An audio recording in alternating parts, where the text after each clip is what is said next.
stop by the channel.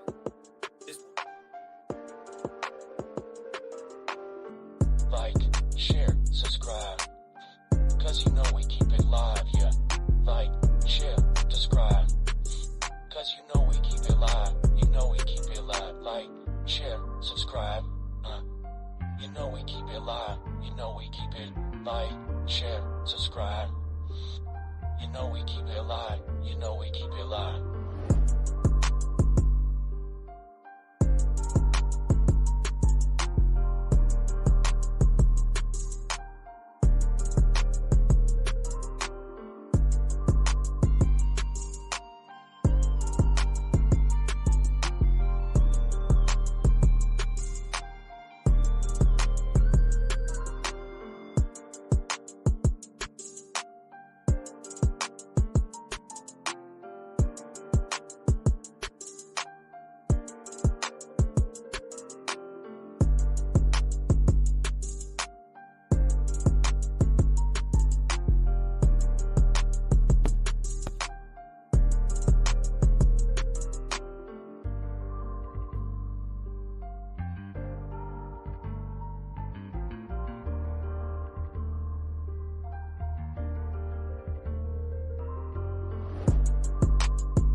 Share, subscribe, cause you know we keep it live, yeah. Like, share, subscribe, cause you know we keep it live, you know we keep it live. Like, share, subscribe, you know we keep it live, you know we keep it. Like, share, subscribe, you know we keep it live, you know we keep it live.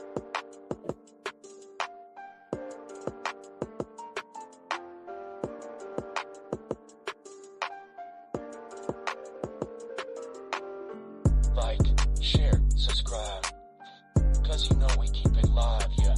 Like, share, subscribe, cause you know we keep it live, you know we keep it live. Like, share, subscribe, you know we keep it live, you know we keep it. Like, share, subscribe, you know we keep it live, you know we keep it live.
Yes, sir. Let's get it. Let's get it. Good morning, everybody. Good morning. Yes, yes, yes, yes. I'm feeling good this morning. I'm feeling good. How y'all feeling this morning? Let's get to it. Let's go.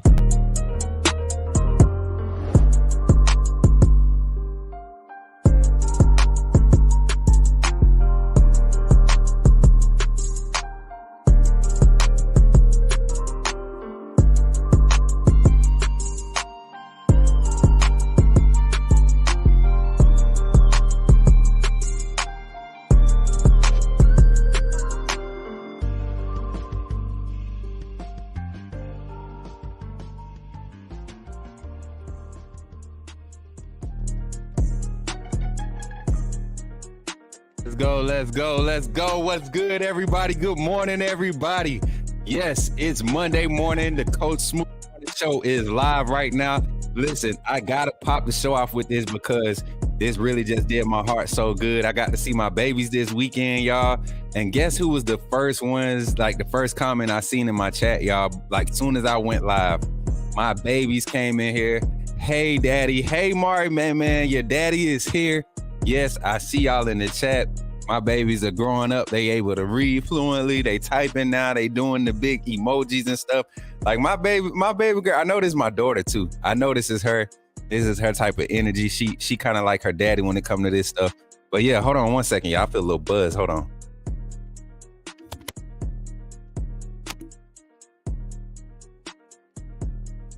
I don't know if y'all heard it. Okay, I think it's gone now. Hopefully it is. It don't sound like it though. Let me see. Sound like I got a little buzz in my mic. Y'all hear that? Maybe it's just me. Maybe it's just me. It might just be me. But appreciate y'all for pulling up this morning. Who all in the chat, man? I see y'all. We got 66 total in the chat this morning. Let me scroll up some more. I know y'all, somebody beat my kids, but I had to acknowledge the babies this morning. Listen, I see everybody in here. Antoine, Matt Farms. I see y'all, man. Let's go. LaQuasia in the chat. Let's go. Cynthia. Let's go. Caleb. Brittany B in the chat. Let's go. K-Spray, I see you. My sister-in-law, Kiki, is in the chat. Let's go, Antonio. I see you. My brother, Moonrock. I see you. Clinton, good morning. How y'all feeling? Carla, my sister. JB718. Bino, I see you. All my family in here. Angelo Jones, good morning from Prattville. How you feeling this morning, my guy? Listen, Angelo, I got a new video. I know somebody, I don't know if it was you or somebody else, but I know they asked how to become a member of the AAA fam. I did a video. Hopefully it uploaded correctly. I'm going to try and put it up for y'all today, y'all. I had a few issues yesterday with my MacBook, so y'all gonna, hey, listen, y'all know about me. I'm authentic now. I ain't claiming to be perfect. You get what I'm saying? But this thing, listen, I'm gonna put it up for y'all in a second. But yeah, Bot Rick's on that track. I see you, Moonrocker.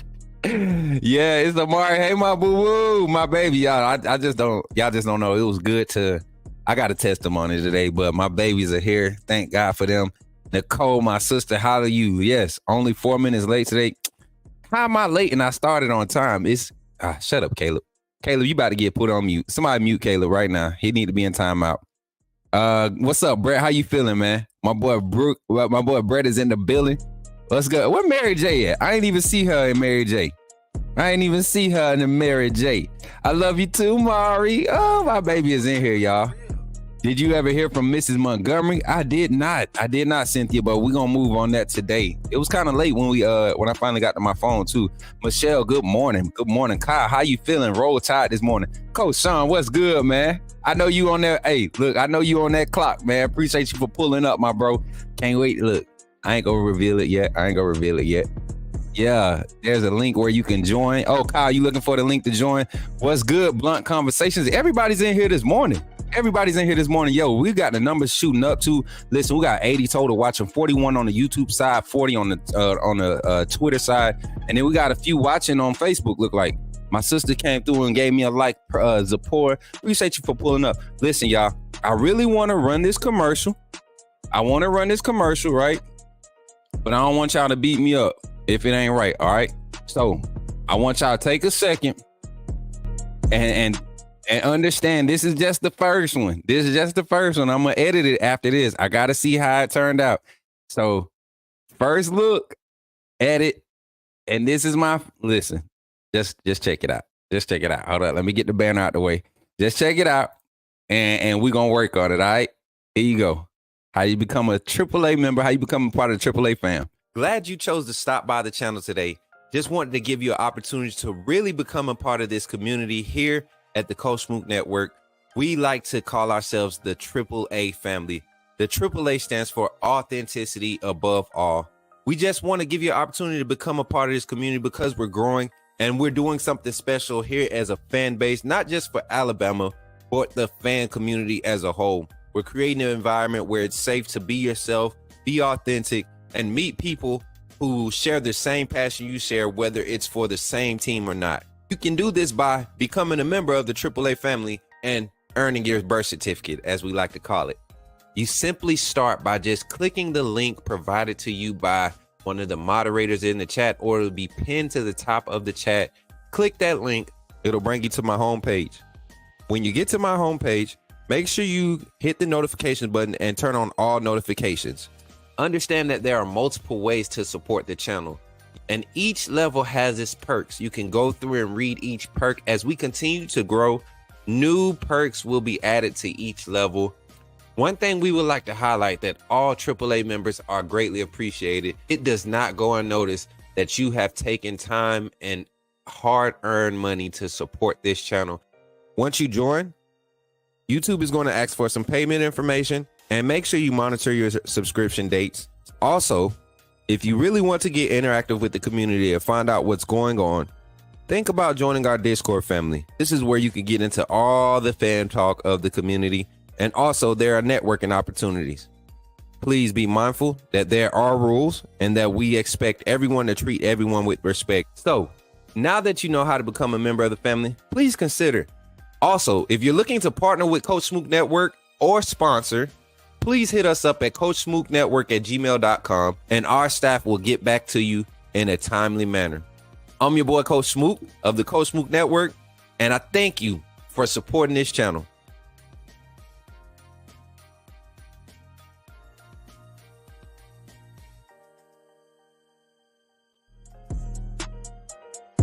I see what I gotta fix. But what y'all think, man? Hey, give me a grade 1 through 10. You know what I'm saying? Give me an A, B, C, D, something. You know what I'm saying? We're gonna work on it though. We got some things gonna tweak. And yes, I did just record that this morning. I've been up since about 5:30. I went on my walk, came back. It was fresh on my mind because I did a whole different one. So I came back. I felt like I need to be just natural with it. I had all this scripted stuff played out, and it just didn't feel like me. So yes, I did just record that 3 hours ago. Then I edited it. Been up since like 4:30, 5 o'clock this morning doing that. So yeah, I'm gonna get it right. And I appreciate y'all little feedback. Somebody said a C+, B+. Okay. I like that. And just understand, I put it together and I got a good idea. I think I'm gonna get I got some more transitions I'm gonna put in it. I'm gonna add the like it's gonna outline the perks a little bit more. It's gonna open it up, add some more pictures. We got some more family pictures to add to it. So yeah, I like to start where I'm at. So yeah, I felt good about that one. But before we get into our conversation today, those who have already become a part of the AAA family, this one is for you. Y'all seen this one before. Welcome. First of all, I just want to say thank you for joining the AAA family. By doing so, you have committed to supporting this channel monetarily, and for that, I could not thank you enough. I'm glad that you saw fit to contribute to the growth of this network, and because of that, you will have access to all the behind the scenes content that we're going to be placing on this channel, backstage access to all the vlogs, VODs. We got all types of content. You will have early access to it. Also, any event that you see come out with outside with Coach Smook or anything sponsored or partnered with Coach Smook will be preferred, and we will all make sure that we're all taken care of. This community is going to continue to grow. Don't miss out on any opportunities to network. We have other content creators. We have business owners. We got entrepreneurs. This is Coach Smook Network because we believe in networking. We want to uplift the community. So thank you for contributing to helping that mission, seeing that goal. And that's really what we're here for, right? We're here to uplift and continue to grow. So thank you for all your contributions, and welcome to the family. AAA SOS.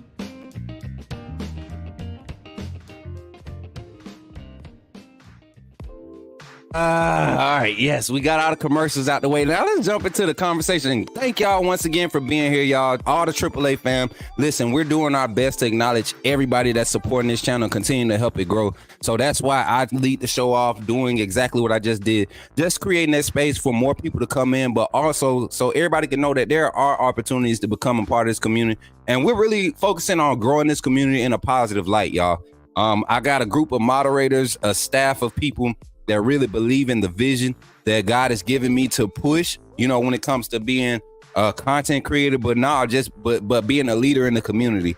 We have a lot of young recruits that are looking at the channel now, and I want to continue to set a good example. I know I'm not perfect, but the best man I could be. I'm going to try to present that every time I step out here and do anything, put any type of content out. So I'm glad that you all are part of it and that you all are supporting it and you all are being a part of just doing something positive and something different in a community where it can get messy, but we're going to keep it authentic and we're going to keep it real and we're going to respect everybody as we uplift each other. So that's it for all the good stuff. I mean, all the little, nicky knack stuff. Let's get into the conversation of the day, man. I want to get into the phone lines early. So I had some just watching Twitter, just watching all sports news, college sports news this past weekend. Right. Oh, snap. We got a new member. Let me go highlight this real quick. Kyle Hurst just became a member of the AAA family. Kyle, shout out to you, man. Thank you.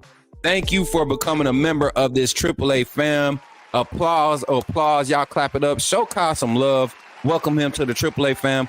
Authenticity above all. That's what we believe in, man. Appreciate you for doing what you do, man. As you see, the family is going to welcome you in with open arms.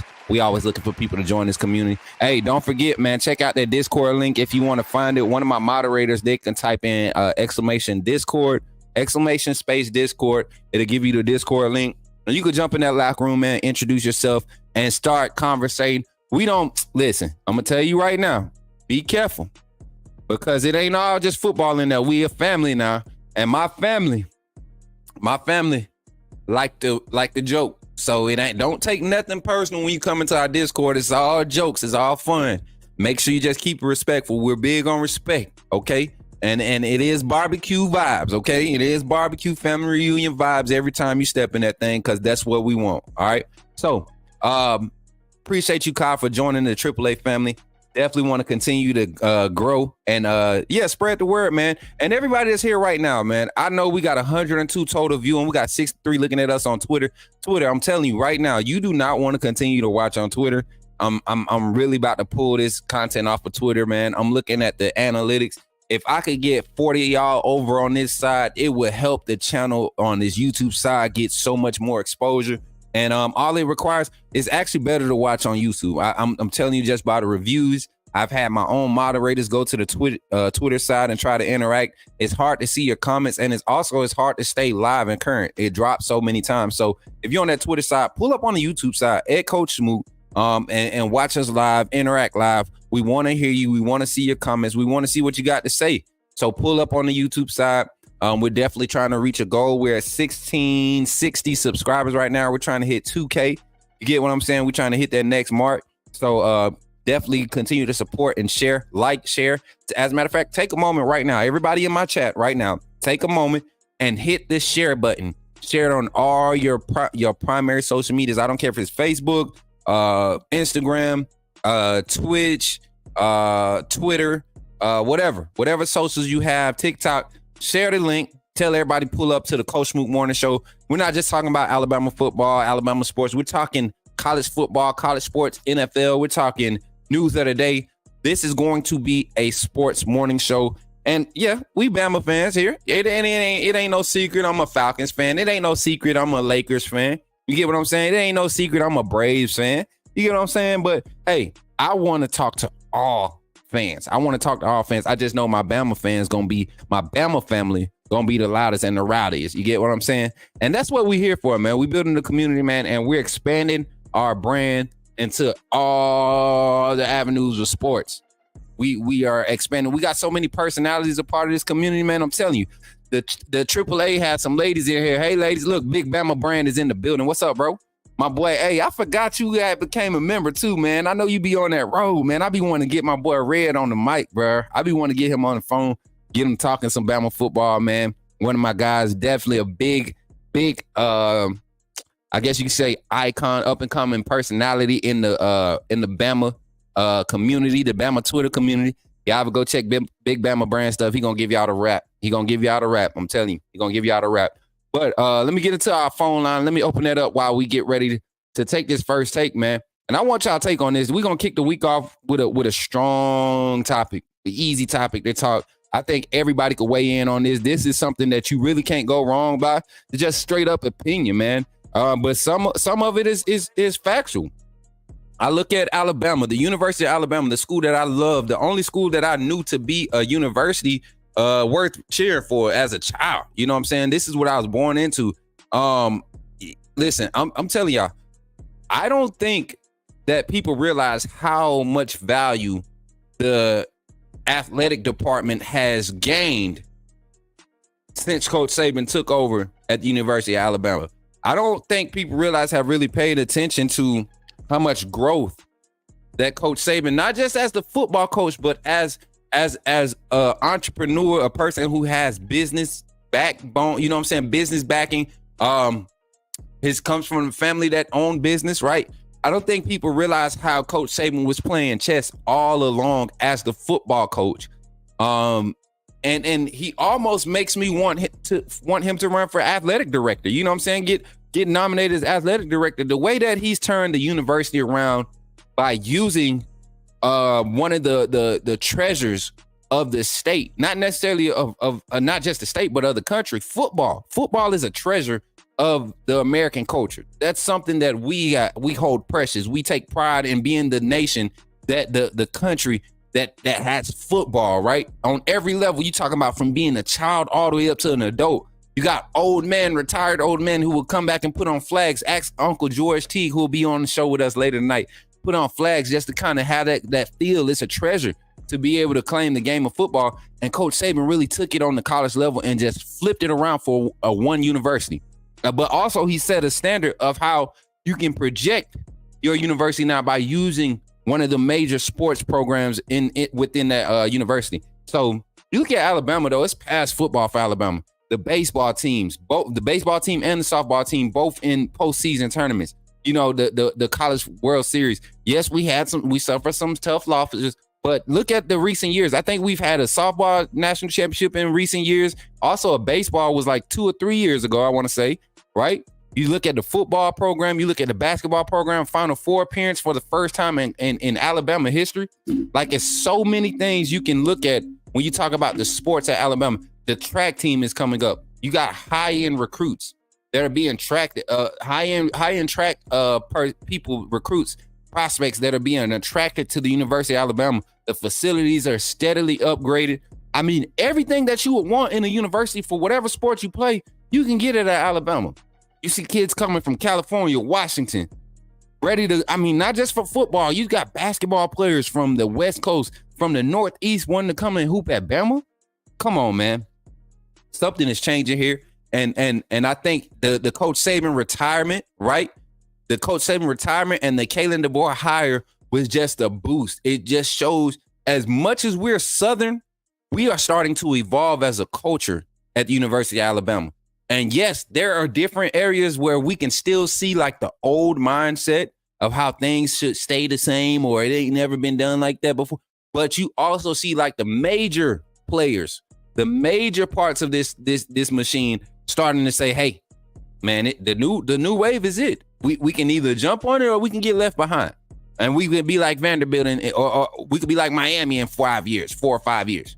Get what I'm saying? So I'm looking at Alabama, man. We really are turning up the heat when it comes to recruiting in every sport. The gymnastics team, my daughter loves Alabama gymnastics. That my daughter loves Alabama gymnastics. She'll watch the Florida Gators gymnastics team because they traditionally have a good gymnastics team. But my daughter loves watching that SEC network and watching that Alabama gymnastics. Both my girls do, as a matter of fact. I mean, the band, the $1 Million Band, literally like one of the highest rated bands consistently for the past 8-9 years. And traditionally, historically, they were one of the loudest bands to be heard when you talk about the PWI University. You get what I'm saying? So, I mean, y'all, it's one of those things, man. It's a great time to be an athlete at Alabama. So I propose this question to the chat. I propose this question to the audience. I propose this question to the phone calls that are once we open the phone line up.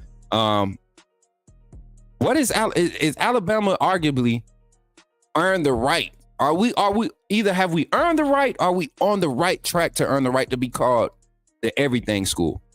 You know, everybody tries to claim that they're the everything school. Everybody tries to say, you know, you come to this school for this. Like, yeah, we know we could produce NFL athletes, right? As of late, we've been producing NBA talent, right? You look at gymnastics, like Olympics team. I mean, a lot of the Olympians, right? The gymnastics in the Olympics, they come from the University of Alabama, right? we've taken a stronghold in gymnastics in the SEC at Alabama. The track team is coming up. I saw last year was the first year we've had national qualifiers in like 4 years for more than 2 teams, right? Somebody can fact check me on that. The baseball team, we see what they did. Completely turn it around and make it to the postseason. This baseball team did not look like they were going to be doing any postseason work early in the season. You look at the softball team suffered a tough loss the other day. Both teams, turned it around. This is becoming an attractive destination. The women's basketball team, the turnaround that they have made, the type of attention that they're starting to bring in. I am excited to be an Alabama fan. Alabama everything for me when it comes to college sports. Alabama everything. I don't see how some of y'all can be an Alabama football fan and a Duke basketball fan. Come on, man. Like, how do you, like, I can understand on a professional level. You get what I'm saying? Because the state of Alabama, if you're from the state of Alabama and you're a Miami Dolphins fan, I can understand. If you're from the state of Alabama and you're a Pittsburgh Steelers fan, I can understand that, right? I don't find many Bama fans that are Falcons fans. I'm a Falcons fan because that's who Primetime got drafted by. You get what I'm saying? That was my favorite player when I was growing up. I love watching Deion Sanders. Once he went to the Falcons, that was my team from the time he got drafted. So, and I've had some good times as a Falcon fan as of late, not lately, but when it comes to college, man, who else likes that? Who else is like that? Alabama's everything. I'm right there with you, Kinesis. Who else is like that? I'm looking at the chat now. Who else is like that? Like, do you feel like at the college level, you should only be able to have one team? I do. I don't think you should be able to cheer for multiple universities. So I got a friend, right? I got a friend, a little chunky boy. He I ain't gonna say his name. But because he probably watching now. But he's a Florida State fan for football and a Kentucky fan for basketball. And you know what? I didn't say anything because you my bro. You know what I'm saying? But I used to always wonder how, because I cheer for Alabama State when they play, right? If I have recruits that I build relationships with and they end up going to a different university, I won't cheer for that team. I'll cheer for that player. As my producer pulls up, look at you. Good morning. My sister in the back, the Marquita, the producer. But yeah, I don't understand that, y'all. Kentucky basketball, Florida State football. Where's the correlation? You know what I'm saying? That's weird. So okay, Hall of Fame football says it kind of depends on the situation. I got my undergrad at New Mexico State and master's at OU, but you're an OU fan, correct? You're an OU fan. So I understand. You graduate from a school, I understand that. Cheer for your alma mater. But are you a fan of New Mexico State? Are you a fan of New Mexico State? Texas is probably the next everything school. Antoine, I believe, you know what? Texas is solid in everything. You go check Texas track. You check Texas golf, tennis. They got some dudes, man. They got some people. You know what I'm saying? Gymnastics. They pretty solid. I'm just telling you, Alabama might be the everything school. Like, this might be the professional development factory. You get what I'm saying? It, like, you want to be a professional athlete, come to the Professional Athlete Development University at the University of Alabama. That's how you do it. Correlation, they both have bandwagons. Hold up. I'm listening closely because I'm not going to take any Alabama State. Listen, I cheer for Alabama State. I'm not an Alabama State fan though. Like, you won't catch me following the day-to-day news for Alabama State. And I got family that's, y'all know my heritage when it comes to Alabama State, ASU. Y'all know how my family is tied to their university. But I'm an Alabama fan, and it ain't got nothing to do with HBCU, this and that. If I'm cheering for HBCU, it's gonna be Alabama State, right? But I'm not a fan. I will wear a t-shirt, I will wear a hat to support the team, but I'm not a fan. I can't tell you who the starting quarterback is this year. I'm a fan of Alabama basketball. I'm a fan of Alabama football. I'm a fan of Alabama baseball. I'm a fan of Alabama softball. Like everything Alabama for me when it comes to college sports, whether we win or losing it. You know what I'm saying? And I think that's where people get the misconception. Like you got to be with a winning team. Hey, mama, good morning. KT said she at the airport. The Wi-Fi is trash. Antoine said, I grew up a Bama fan, went to Southern Miss, played against Bama 4 years, and graduated from USM. Still a Bama fan. It is what it is. You know what, Antoine? You just like me. I went to college at Faulkner University. I wore Alabama gear. I would get in trouble for wearing Alabama gear around campus. I did not care. My sister, she full ride academic scholarship to Auburn. This girl goes to Auburn and walked around daily in Alabama gear, boldly. Her room full of Alabama sheets, pillows, everything. When we dropped her off, I remember setting her room up. People was looking at her like she was crazy, like she thought she was at the wrong school or something. Yes, my sister was at Auburn University for a semester. What she did, a year? And yes, she rocked her Alabama gear. And you know what? She wasn't the only one, surprisingly. She wasn't the only one. Bino said ASU.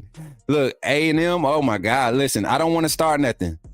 I don't want to start nothing. I know how that rivalry is, A&M and ASU. Y'all calm down. If I got any Tigers, any Tuskegee Tigers, y'all calm down too. Everything's straight. We just talking Bama right now. I really don't get out of my way to support New Mexico State University. I love, hey, y'all know what? I'm gonna leave that alone, Jason, because I almost went somewhere with a joke about New Mexico, but yeah, I'm gonna leave that alone because you're an Oklahoma fan, so I'm gonna welcome you into the SEC with open arms. I can't wait to, you know what, Jason? I can't wait till we able to talk trash that week when Alabama, Oklahoma play. But I want y'all thoughts, man. Is Alabama everything school? Phone lines are open, 334-625-1121. Let's jump into the conversation. You can highlight whatever department, whatever program, whatever you want to highlight to either make a case to say that we are or to make a case to say that we aren't. You get what I'm saying? Davin Jones. Listen, hey, listen. Y'all, me too, man. Me too. I was going to ask him, did he graduate with our boy? Athletes University, that's what it need to be called, right? Yeah, man, listen. They did, and I thank them for it. I really do. Listen, phone line is open, 334-625-1121. I knew I shouldn't have even went there. Y'all don't do right. Cynthia, you don't do right. Antoine, Moon Rocker, all y'all just don't do right. Y'all can't act right.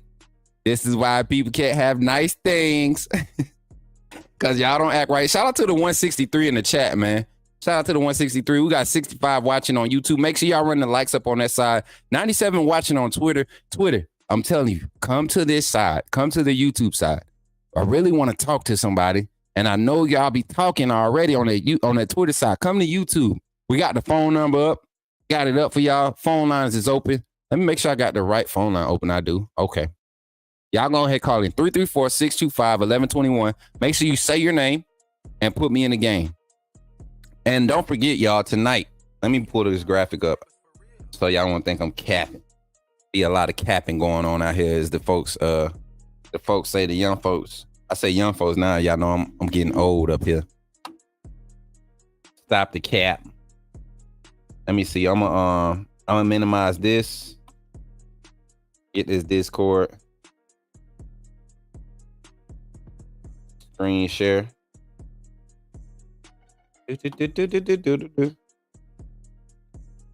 sure I don't miss no phone calls. There it is. Look, I just looked up at the right time. Let me go ahead and answer this. Call from Jason Watkins. Put me in the game, coach. Okay. Press 1. To send a voicemail, press 2. Yo, Jay, what's good, bro? You on the line with your boy, Coach Smook, man. How you feeling this morning? Hey, man, I'm feeling good, man. About to go live here in a little bit, but wanted to pop in, give you a hard time about that. Man, listen. The New Mexico State joke, man. I'm telling you, it's brewing. It's brewing. Yeah. Cause, and it ain't because of what. It ain't because of the school. It's like something else. We not gonna go there though. But yeah, man. I know you are. And before I even give you the mic, man, I want everybody to recognize who this is. This is my guy Jason, man. He's over at Hall of Fame. What's the name of the channel, bro? Hall of Fame college football. Hall of Fame college football. We got the Hall of Fame college football with Jason and the Coach show. Yeah. And then we're doing our Rise and Shine college football shows in the mornings as well.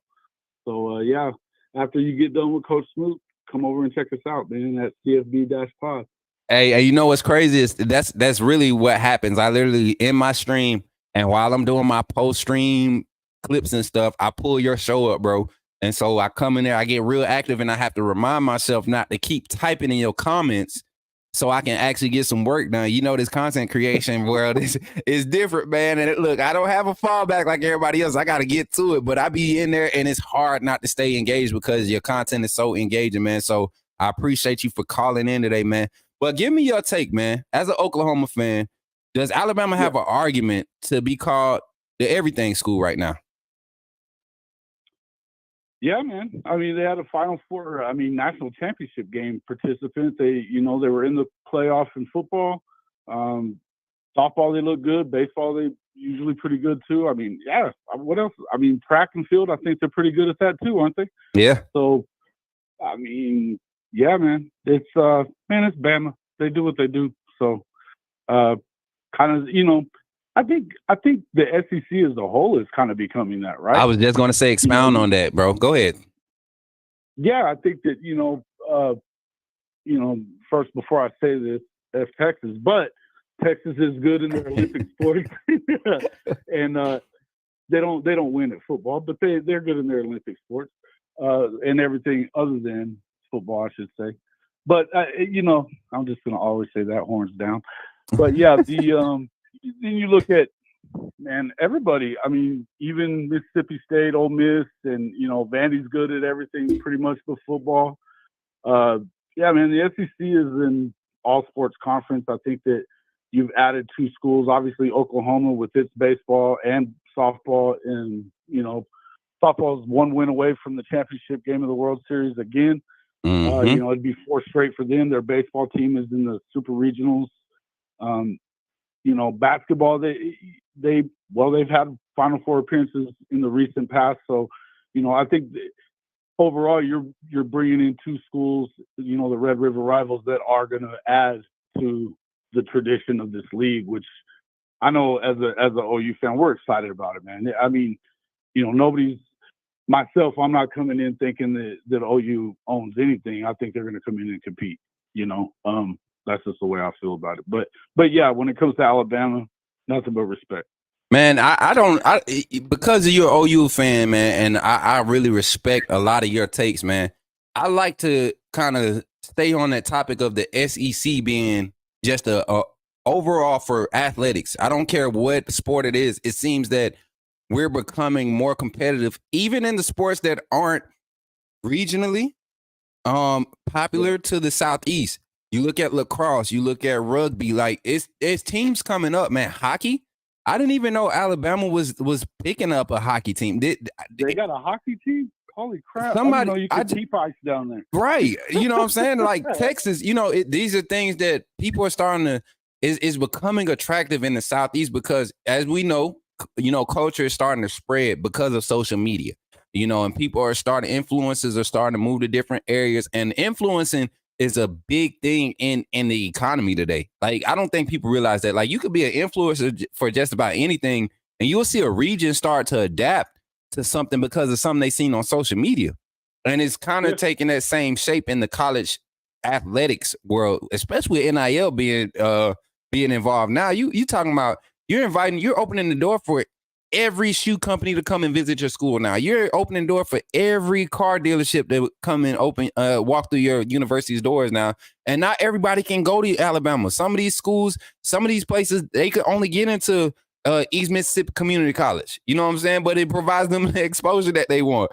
And because of that, you see the Southeast becoming a lot more attractive. There's a lot more land, a lot more space. I guess you could say the spread of the land is differently. It's built differently than it is. You know, the population is, I think 47% of your population in North America is like Southeast. So it's crazy, you know, to see that it's affecting a college football game at this level now. Yeah, man, it's well, college sports have definitely, and I think that the universities themselves are certainly putting more emphasis on athletics to be what they were originally for, is to, you know, attract students and get more money that way. And also, you know, obviously with these TV deals blowing up, I mean, content is king these days. So I mean, there's a lot of money out there that most people don't even really think about. Yeah. You know, I mean, thinking about what they've been talking about in, you know, just the last couple of weeks of, you know, advertising on the field, and maybe advertising on the jerseys. I mean, there's lots of ways for not just the schools to make money, but now with NIL and revenue share, you know, you've got these athletes are able to make some money while they're in school. I mean, you know, I think it's been tough for athletes, you know, because it's easy to say, yeah, you get a great education and all that, but that doesn't really feed the bulldog all the time. You know, there's a lot of guys that are still and, you know, they come from situations where they need to make money, and to not ever even be able to work and, you know, make money like that, you know, while being an athlete in college, you know, that makes it tough. So right. I'm glad that we're moving in that direction. I'd love to see them put a few more guardrails on some things to, you know, to protect both sides, I think. But I also think that, you know, in the end, you're never going to find me being one of those guys that against athletes getting their part of it. Right. And I think that's one of the things we need to highlight as a community of fans. Like, we need to be in full support of these guys getting paid for the value that they create through the university. That's what NIL needs to be. The value you create for yourself through the university, not what you did in high school, not what's attracting the university to you. Because even in the NFL, man, your agents, they invest in you. They provide all these sponsorships and these contingent offers based off what you were able to do at the level previously, right? Yep. But you're a professional at that level. In order to keep it honest about being a college athlete, a student athlete, you have to put those parameters in place so that kids aren't banking on a $20,000 check and then go to the spring and blow their knee out, and now they don't have a scholarship or that that the rest of that deal that they had, because you can't be on the field. You can't get paid if you're not on the field. So like that in itself, it creates so many different avenues of instability, and you start losing value in programs like Alabama, like Texas, like Oklahoma, like Georgia, because you're not able to sustain athletes, you know. So I like the fact that these things are happening. And like I said, I really believe Alabama, and not just being a fan, I'm looking at just the revenue that the university brought in from its athletics department. I think it was like top 7 in the nation. It was number 7 in the nation in 2022. So I mean, it wasn't like that for years at Alabama, the Southeast in general. And I think Florida was up there too, like number 9 or I can't remember. I got to find that graphic, but it's crazy how many schools in the SEC now with Texas in that shoe. It's really about to go up. Oh yeah, well, Texas and Texas A&M are on another level of money. Just with their boosters, but I'll say that, you know, the SEC itself is a money machine. You know, that's all there is to it. But, you know, and I think that that's a good thing. I mean, you know, my concern with the whole NIL and stuff is I think that even with this revenue share model, it doesn't look to me like you're going to get rid of collectives, which is going to continue to so unstable. It is unstable, so it concerns me that it gets done correctly. But I also say this: I tell you that's where programs like Alabama, Georgia, Oklahoma, they have coaches that it's more about relationship building than it is about the money. And if they're not going to just cast a wide net out into the ocean and grab whoever because of whatever stars they have next to their name. Right. They're going to make sure that they're fit first, and you're going to have to pay them. I mean, that's the current landscape, and that's fine. Yep. But if they're not already a fit, there shouldn't be a money. There shouldn't be talking about money until you're already a fit. Right. And you're already a relationship builder. And I think those are the programs that actually have success. Are you don't have to go so far as Dabo Sweeney, who doesn't want to do anything with NIL or the portal or any of that kind of stuff. But I think that relationship building has to be. I think it's more important in the NIL era than it ever was before. 100%, man. 100%. Now, Jay, before I let you go, man, I want your take, and I want you to be realistic. And we're gonna come and get more from your channel, but I really want to know what's OU's, realistic outcome this year overall. And I know it's early. I know we don't have much to go off of, but as a fan and as somebody who knows the game of football, first year in the SEC, what is OU's record looking like? I got to get you on record. I've got an absolute floor at 8-4. I think they could be as good as 10-2.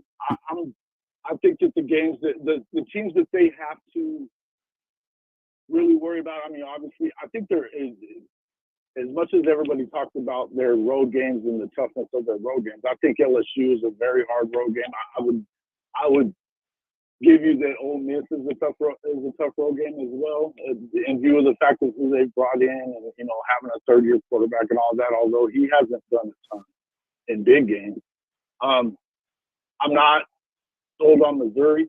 The 6 wins that they got in the conference last year came against teams that were 4-34 or 14-34. I'm sorry. Mizzou. I'm not worried about Mizzou if I'm Oklahoma. I am concerned about Tennessee. I'm obviously concerned about Alabama. Alabama, as many as they lost, they still have probably a top 2 or 3 talent roster in the country. So and they have a coach that's lost 13 games in his career as a head coach. Right. Right. I think that if you're OU, you're probably glad that you get Alabama in this transition time and at home. Right. But I don't think that makes you feel very, very comfortable still, because you're going to have to probably the game of the season to win it.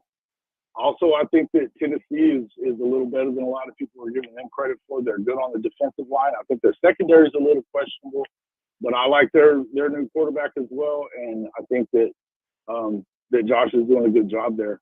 But I'm glad that obviously you get that one at home too. I still think those are probably the 2 toughest games that you have on that schedule. I mean, if things were to fall right, I think Oklahoma, because of its defense and their front 7 especially, but their secondary really is vastly underrated. They led the country in interceptions last year. Right. And they've got everybody coming back, including a 5-star guy that didn't really play a ton last year, but when he did, he made big plays. Right. And Peyton Bowen. So I love their mix there. And then for all the questions about the offensive line, they have the best offensive line coach in the country, in Bill Bedenbaugh. He's got 11 offensive tackles in the NFL right now. Some of the best players in the NFL on the offensive line. And the depth is good there. It's just a matter of it's unproven so far. I think Alabama kind of went through the same thing last year. A young offensive line, good offensive line, but young. So I feel like that's kind of overblown. That's something we're going to talk about here in just a few minutes on our show as well. But yeah, I think that Georgia's probably the team to beat. I'm not going to be the dude that predicts the downfall of Alabama. Look, it's a lot of them out there. Yeah, well, I think that's all wishful thinking. You know what I mean? And so, look, man, it is what it is over there. I mean, that's the machine. So until the machine proves that it's broken, I don't buy it. Right. And I think Keelon's doing a great job of recruiting right now. I think that he had to withstand some tough hits to the body, but he's still swinging away. And they're picking up some guys, man. And, hey, I'm a little worried about these guys that we're both going after for the offensive line. So, it is what it is. But I'm excited about OU being in this league. And I would tell you that if I was to predict when OU is going to have its best season, it would probably be next season. Yeah. But I do think that some things have fallen in the right way that they got a shot. I feel the same way, man. I honestly believe OU. I'm gonna say 9-3 ceiling. I'm gonna say 9-3 ceiling, 8-4 worse. There's two games that I don't think you guys are ready for. And that just depends on how quickly your offense shapes up early in the season. I think Tennessee coming in is going to be a surprise for your defense. Because that offense is really, I think their offense is really going to carry this team this year. And they have a solid defense that will possibly be able to compete with Oklahoma's offense, which is, I think that's the only questions y'all have is what's happening on the offensive side of the ball. And I think it's fair losing Dylan Gabriel, not seeing him peak like we thought he would last year. You got a few questions in the wide receiver room, and like you said, the O-line is going to be fine. That offensive line is going to perform no matter. I think you got 7 or 8 guys right there right now that can start just about anywhere in the country. So, but Tennessee, they filled the holes pretty well. Yeah, but in the receivers are stacked, man. They have the guy they added. Obviously Deion Burks out of Purdue. He's one of the guys that everybody was after. But you've got Nick Anderson, who had almost 1,000 yards last year, right? As a redshirt freshman, he's coming back, a big body guy with athleticism. Jaden Gibson, you got Jalil Farouk coming back, and you also have a Andrell Anthony who went down in the Texas game. Yeah, who was leading the team before that. So I'm not too worried about receiver wise. I'm a little concerned about tight ends. I love Bauer Sharp as a transfer, but they're kind of thin there. They've got a young kid that we think is going to be really good, but he's a freshman, true freshman, and he would actually be a senior in high school if he was going by his age. So I think he's a stud, but I think you're probably a year out from that. I think there's a couple of questions, but honestly, Coach, if I'm worried about anything from Oklahoma, it's not their offense ever. I think that Jackson Arnold is a 5-star Gatorade Player of the Year for a reason, and they're good enough in the backfield that he doesn't have to win the Heisman for them to have success. I think he has to go out there and do the right things and not turn the ball over a bunch. You did see that in his first start. Yeah. But but also he had, his offensive coordinator went and is now the head coach at Mississippi State. Yeah. And so that was, new OC, new field, and that was my reason for saying it. Like I feel like there will be, for his skill set, there will be, and I didn't get to watch the spring game, but I feel like for his skill set and what he brings to the quarterback position, if he's your presumed starter, you want a scheme that fits, that doesn't pull him out of that pocket as much. Pretty much the same. I think there's going to be a few little things, but they're probably going to run the ball a little more out of their offense. Mm-hmm. And then and the new OC or co-OC, Seth Luttrell, he's got a good track record as an offensive coordinator around the country. Actually, it's better than what Levy's was coming in. So yeah, I'm not too concerned about that. And he's an Oklahoma guy, but I think that, again, I don't think that with this defense is a top 10 level defense. I believe that at all 3 levels, they're there. If they do that, you don't have to be, but maybe top 30. You don't need to be a top 5 offense. Guess who just did that last year? Them Crimson Tide boys. It was, yeah.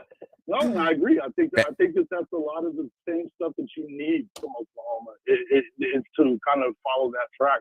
And Coach Venables knows what it takes to compete with the SEC teams, having been at Clemson during their heyday. Right. So I think that in everywhere he's been, he's built a top 10 defense by year 3, everywhere. So it is what it is. We'll see how it goes, and but hey, we're excited about it no matter what. I think that whatever happens, you're battle tested and ready to rock and roll. And, right. Right. I'm excited about getting started in this league, man. It's gonna be fun. Right, man. And y'all gonna keep growing and recruiting it. I feel like I got a good hold on a good trend trajectory on recruiting for the next years to come. So, man, yeah, we definitely gonna be diving into some more cross conference talk, man. Shout out to my guy Jason, Hall of Fame college football. We're gonna be checking him out on YouTube after our show. But yeah, man, I'm gonna let you get up out of here, man. Anything you want to say to the fan before you head up out, man? Hey, man, AAA fam, thanks for all the support that you guys have given me so far, and good morning to everybody. Check us out after you get done with Coach Smook's show. For sure, man. For sure, man. Much love, Jay. Appreciate you for calling in, bro. For real.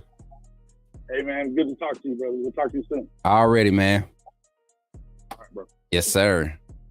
Hey, that's my guy, Jason, Hall of Fame from Hall of Fame football, Hall of Fame college football, his sports channel over there. Listen, man, I'm gonna get these folks' names right one day, y'all. I be messing up Ty's channel, and I've been working with Ty for over a year now, almost 2 years.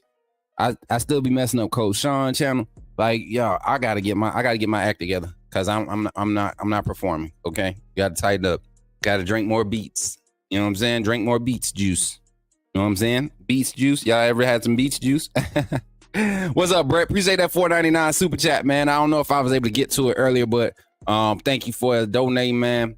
And the Kanisa said, all I know is Texas better not cry about horns down in the SEC or it's going to be rough for the South end. Man, listen, I tell you what, don't we get them boys at home this year? We don't get Texas at home this year. They got us at home this past year. I can't wait to see them boys again, man. We owe them one. They be talking all that noise like they beat us. They beat us by 10 and we have 14 points taken off the board. That's all I'm going to say. For every Texas fan that come in here talking crazy to us, y'all beat us by 10 and they took 14 points off the board for us. I don't care. Can't wait. I can't wait. So did y'all hear about the billionaire about to go down the view to Titanic again? Hey, go ahead, do his thing. Let him do his thing, Jarvis. We ain't got nothing to do with that. He ain't learned from the last folks that went down there. That boy ain't trying to live. Trying to go on ahead and be with the Lord. Piano Man says, Smook, Dabo Swinney's statement concerned that players and NIL would cause Clemson to lose recruits as well as anyone who may not want to play there. Words hurt. I'm gonna tell you what. One thing about Dabo's philosophy, though. For me, I think when he targets a guy, I don't think, and Dabo's not against NIL. He's not against NIL. He's against pay for play, like majority of the coaches who understand what that is, right? Dabo's statements against transfer portal. That's what I think is going to hurt him in the longevity game, right? I think every 4 or 5 years you will see Dabo's staff. They will be able to maintain recruiting classes or get solid recruiting classes. I'm talking like top 15. You stay in the top 15, you could be a solid team if you can keep core groups of guys together over 2 to 3 year spans, right? So in this day and age, let's say Dabo gets a number 10 ranked class this year, the 24 class. His signing class is 24. These are guys that he has went and recruited that he knows wanted to come to Clemson. So they're guaranteed NIL for 2 to 3 years for sure. That's what those players are thinking. He ain't going to the portal to find nobody to replace me. I just got to maintain my job and try to keep guys who are coming in after me from coming on, right? Then you get the 25 class. They get a group of guys and fill spots, right? Now you got that 24 class. They got a year under their belt. Now you got freshman 25 class. You sprinkle them in. By the 26 class, he's going to have 2 or 3 freshmen in that 26 class that can fill spots that the 24, 25 class need. And they're going to be the experienced team, the younger experienced, the young veteran team, if that makes sense, of sophomores and juniors that's going to be able to compete that year. And then watch how many of those juniors turn around and come back for their senior year for unfinished business, blah, blah, blah. Then those sophomores, they going to show up their junior year. They going to be veterans experience. And then that freshman class that got sprinkled in, those guys that didn't get to get sprinkled in, they'll have a year under their belt and they will be great rotational players. That's what Michigan did. That's why you won't see Michigan NIL can't compete right now. You won't see Michigan compete again like that again for another 5 or 6 years. I think you get that with teams like Tennessee. I think you get that with teams like Florida, right? Florida State, right? Teams that traditionally haven't had the portal in their favor, right? Cynthia Middleton says, exciting times ahead, Smook. AAA fam 100% getting traction lined up. We roll and keep going, buddy. Listen, you 100% right, Cynthia. Appreciate that $10 super chat. Thank you for everything you do to support this channel. And yes, she is 100% right. This traction is getting, we got some things going, y'all. Got some things going. Got some meetings set up for this month. Got some moves to be made, man. And listen, I just have to announce this in the most respectful way possible. Coach Smook has turned over a new page and life is about to be crazy good. I want y'all to understand the grind is not personal. No, the grind is personal. The grind is personal. So the way that we're going to attack this industry as far as how we're going to affect fan bases is going to get a lot more intense as far as how we want to present ourselves. Because I love the fact that people love authenticity. Authenticity is a vibe, y'all. It is like something, it is a lifestyle. And when you get around other people who really can understand you for being authentic, that changes like your whole perspective on how you approach everything in life. Man, I wanted that rematch with Texas so bad last season. Listen, Goof, you're 100%. You're 100%. I said it. You know what? I don't know if y'all remember, I did a live show. And I said I predicted us beating Michigan by like 14. And I thought we would be able to go ahead and be ready to see. And see, this is before I started really paying attention to Washington's offense. I saw Texas defense and I saw how we could beat them. And I wasn't paying attention to Washington's offense until a week before that game, right? A week before that playoff game between Washington and Texas. And when I saw Washington do what they did to Oregon, I knew Texas was in trouble. Michael Penix was a better passing version of like his style of passing, his delivery, his consistency. If Jalen Murrow had maybe 70%, 80% of that, we beat Texas by 21. And that the way we played them, if we had near the type of execution that Washington had, we beat Texas by 21 early in the season. That's how bad it is. That's how bad we played against Texas and only lost by 10.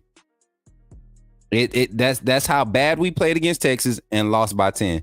It's better, at least to me, when you are always authentic and it doesn't have to be said. When you are real with people, so much respect's come out of that. You 100%, Caleb. I think, and I know you was talking about us as a community, but that's how Keelon DeboErA and his staff are building that brand at Bama, how they're continuing to build on it because it's authentic. You know, I got some reports from the official visits this past weekend. We're going to talk about that in the second half of the show. My brother, my big bro, Uncle Al Sanders coming in with a $10 super chat says, morning AAA fam, keep bringing that great content, little bro. Hey, appreciate that, man. Appreciate that. Appreciate you for the $10 super chat, man. Y'all really be showing love with these super chats too, man. Y'all really do. I appreciate it 100%. Y'all got the numbers looking great as far as likes and shares. The chat rate is up like no other. I think right now our chat rate is one of the highest of channels with the 11 to 5,000 subscriber range. Our chat rate and the retention rate of viewership is higher than, you know, I think we're in the top 7% right now on YouTube, which is crazy good. So keep on supporting. Jordan Wright in the building. I see my team, my people showing up a little late. Listen, what's crazy is listen, Cynthia, stop being petty now. I would never talk about any of my family and call them a cash cow. Don't ever expect me to be like that, y'all. I told y'all from day one, I've never asked y'all for nothing. I always said whatever God lay on your heart to do to support this channel, I just ask for the like and the share. And if you're not a subscriber, please subscribe, man. We're trying to get to that 2K mark before the end of June. We almost hit it. In May. To go from 249 May 1st to where we're at now, I think let me look at the numbers. Real quick. And then we're going to get back into our next subject, y'all. The phone line is still open, though. 334-625-1121.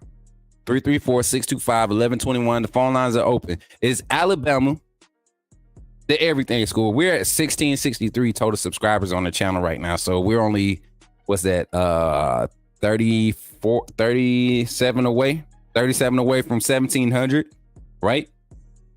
37. And that's 337 away from 2K. So yeah, keep the word going. tongue in cheek, Smook. Acting up. Cynthia acting up again, y'all. Y'all get your sister. She's acting up. But to keep the conversation going, y'all, Alabama Everything School. We had an OU fan. That's crazy. The OU fan and content creator calls in and is able to recognize, like, yo, Alabama is leading the pack, you know. But he took it a step further. He even opened it up to say the SEC as a whole. And I believe that. I agree with it, because you look at all the dominant universities and everything, just the attractive universities, it's very few schools that's competing with us on a production standpoint. Now, you got some schools that are a lot more hip. You know, I think Oregon right now leads the pack when it comes to like having that campus vibe, that all the new age stuff, all the technology. Oregon has a crazy cool campus. But they don't do it for all sports. You get what I'm saying? They got Nike, Phil Knight and Nike is a major contributor to Oregon. Their uniforms, every sport, the court look good. Like, I think that's where Alabama is starting to catch up at, though. We're starting to, I guarantee you, if NATO's doesn't, the basketball team doesn't have like another gym project approved by the end of next season, I'd be surprised. I will be surprised. Nah, y'all crazy. I would be surprised, though. I would be surprised if Alabama basketball does not have a new facility of some sort built for them, or start being built by next year. What's this, 24? So 25, we should be expecting something. I think we should. Nate Oates, imagine, man, especially a national, let's say a NCAA tournament victory, like a national championship. Oh, man. Yeah, I remember what happened for Saban once he won the first one. That man could have got anything built.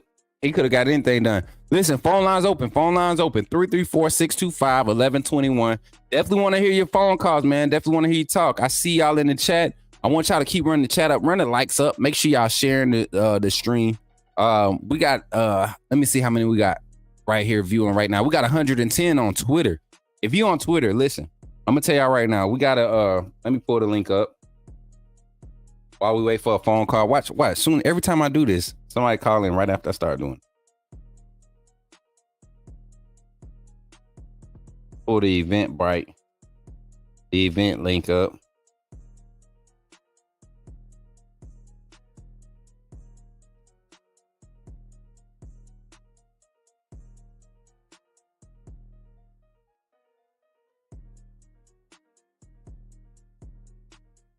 All right, so don't forget, y'all, the RSVP. Still got, you know what? I think multiple people had RSVP like multiple times, because it went from having 4 seats open to having 7. And I saw like names that like I guess some of y'all was RSVPing twice, which is cool. No big deal.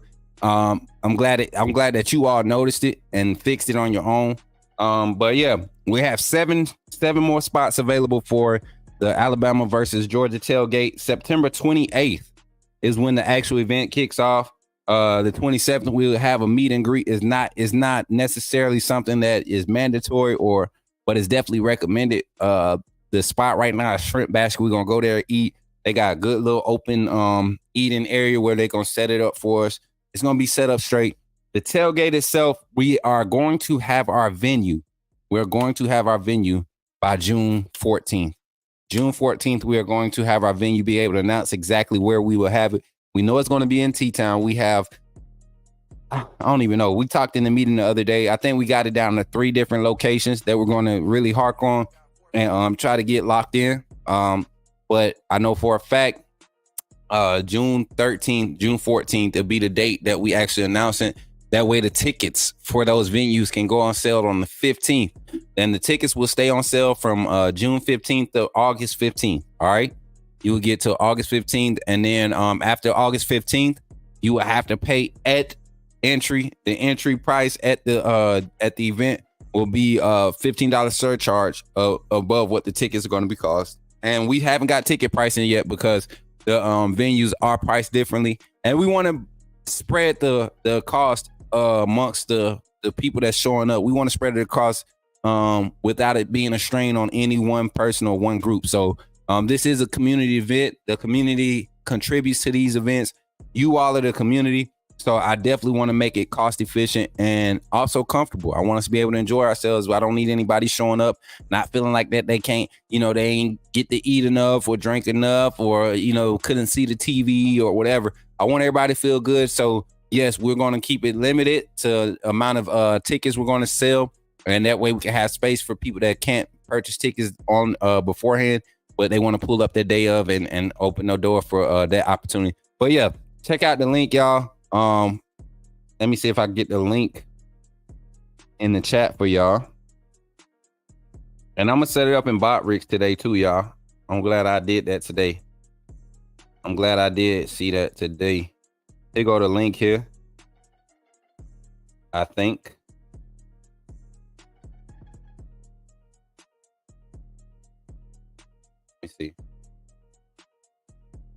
Let me see, y'all. I gotta find it.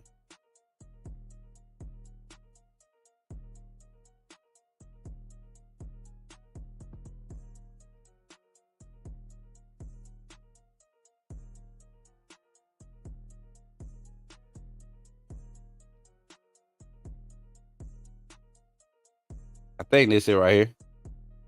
If I can't get it, I need one of my mods to go and get it. Okay, I can't post it in here.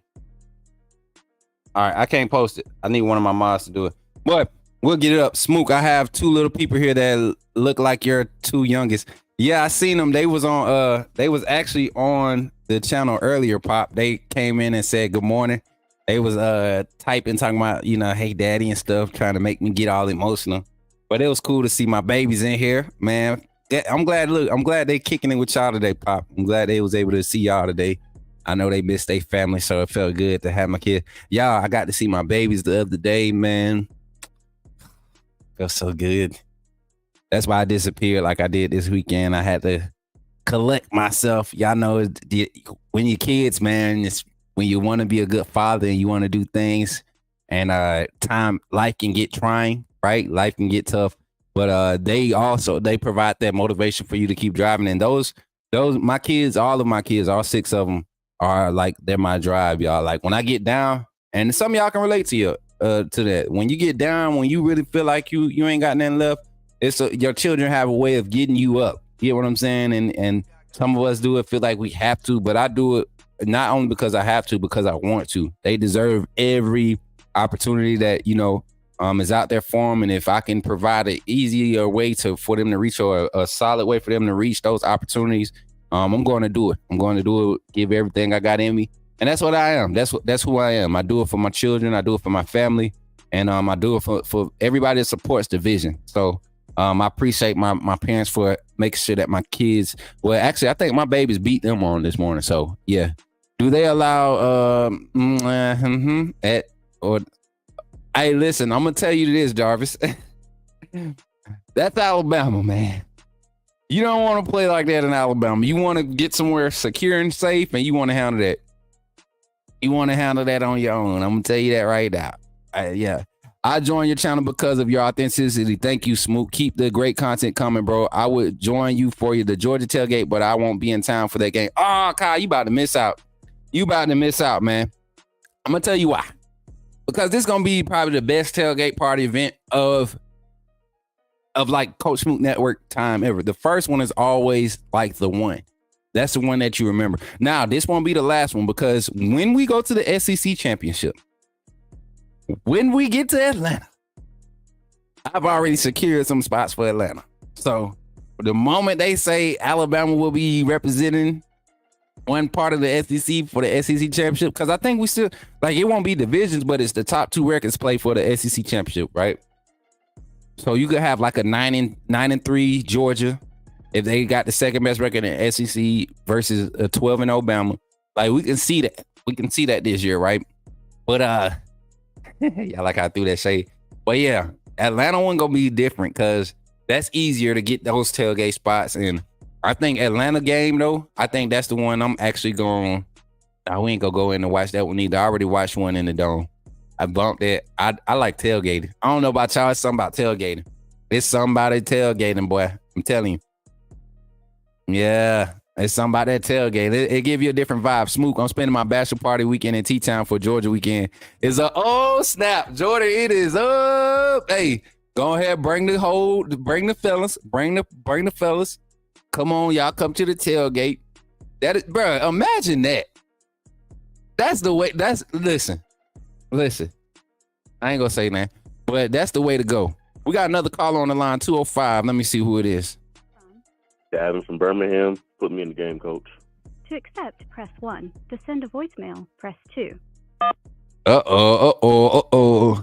Coming from the right corner in the crimson and white trunks, standing 6'7", 285 pounds. David. What's up, David? What's good with you, man? Look, did I get the height and weight right? Nah, I'm a little bit short. I'm 6'3", about the same weight. Okay. Look, I was like, he got a big neck. I be looking at you. I said, he got a big neck. He about 6'4", 6'5", at least. Look, he ain't got the... How you feeling this morning, man?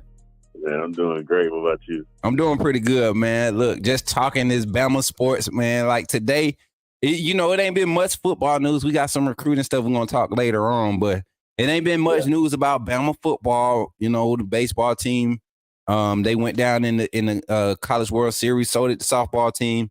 Both teams they exceeded expectations this year.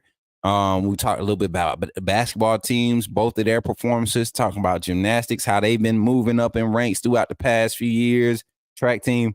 And then we presented the question, man, and I know you've been in the chat.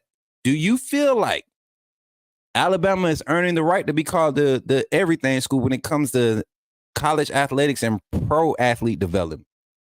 Yeah, man, and I really feel like we really got to start really starting to hold Greg Byrne to a higher level, man, because the way that we look at Coach Saban, I understand Greg Byrne didn't get Coach Saban. I get that. But when you look at all the other hires that he has made around Coach Saban with Nate Oates, the new baseball coach, you look at him bringing in Keelon DeboErA.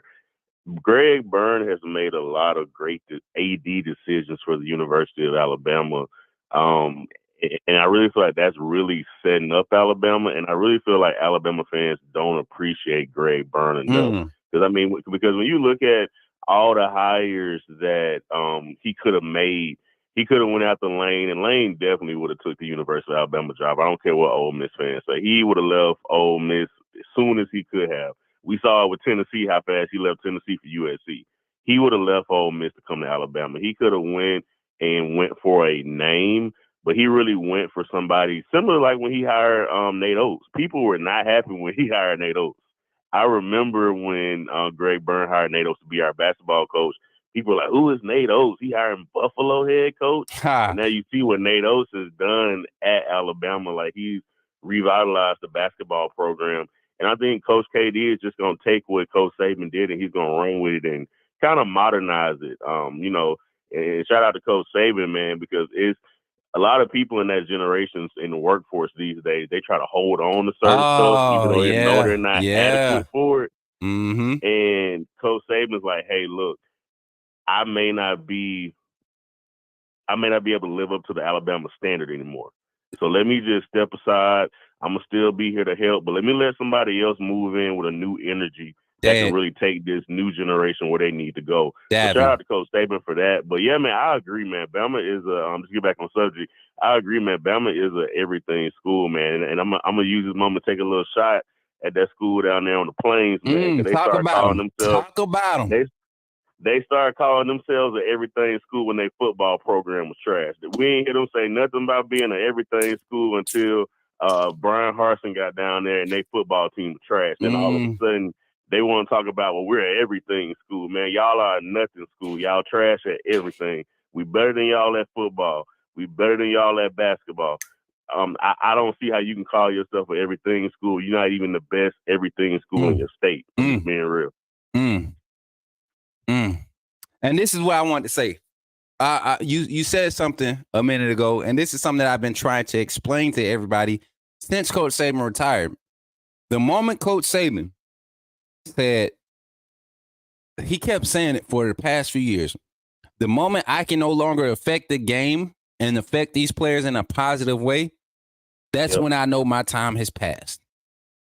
And I believe that Michigan game took so much out of him with how the players and the reports aren't false. These are multiple reports talking about how these players were cussing and throwing helmets and nobody was really trying to check nobody. Folks' heads was down.